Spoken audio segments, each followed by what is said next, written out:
આજે આપણા રાજ્યના મુખ્યમંત્રી નર્મદા ડેમ ખાતે વધામણા કરવા આવી રહ્યા છે.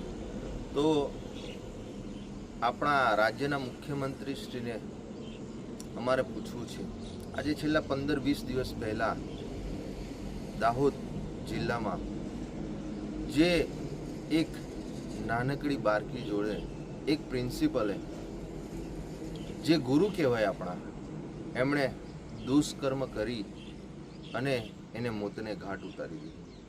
પણ તેમ છતાં આ આપણા રાજ્યના મુખ્યમંત્રી આજ દિન સુધી એ પરિવારની મુલાકાત નથી લીધી કે એ બાબતે કોઈ પણ સ્ટેટમેન્ટ નથી આપ્યું.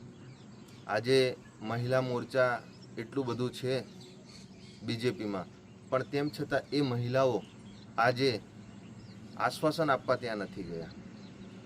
આજે સરકાર મોટી મોટી વાતો કરે છે કે બેટી બચાવો, બેટી પઢાવો.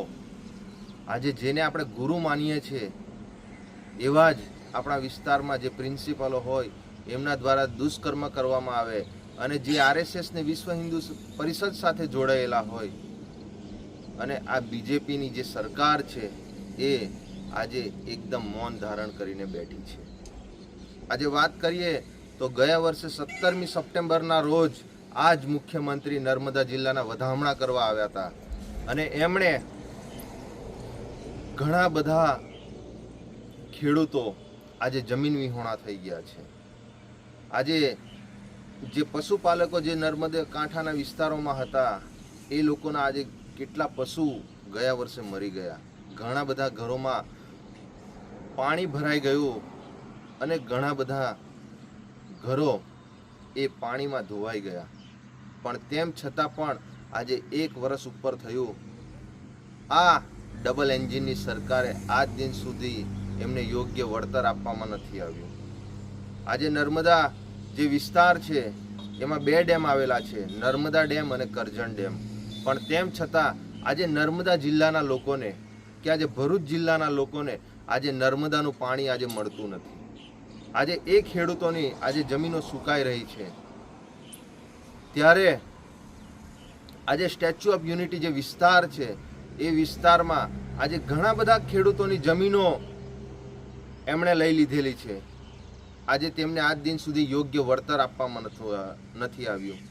નર્મદા જિલ્લાના જે પાછળના જે વિસ્તાર છે એ આ ડેમ બનવાથી ઘણા બધા લોકો વિસ્થાપિતો થયા, પણ તેમ છતાં આજે એમના પણ પ્રશ્નો ઊભા છે.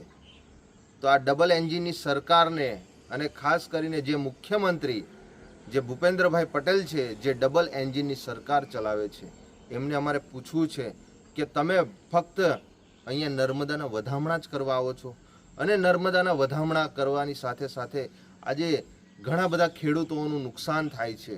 આજે ઘણા બધા લોકોની જે ઘર વખરી છે અને એમનું જે તંત્ર છે એ આખું છેલ્લા 1 વર્ષમાં વેરવિખેર થઈ ગયું છે.